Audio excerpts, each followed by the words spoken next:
সবাই কেমন আছেন? আশা করি আপনারা সবাই ভালো আছেন। তো গাইস আমরা আজকে ব্লগ করতেছি কোরবানি নিয়ে। চলুন আমাদের গরুটা চাঁদের গরু হ্যাঁ আমাদের না তো এটা হচ্ছে তো গাইস এটা আমাদের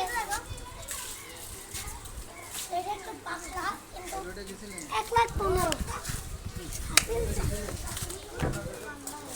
গাইস আর কত অনেক দিতু আমি কি সুন্দর দেখতেছি দেখেন গাইস আরো গরু এদিকে একটা গুজু করছে শান্ত দাম বলি 1,13,000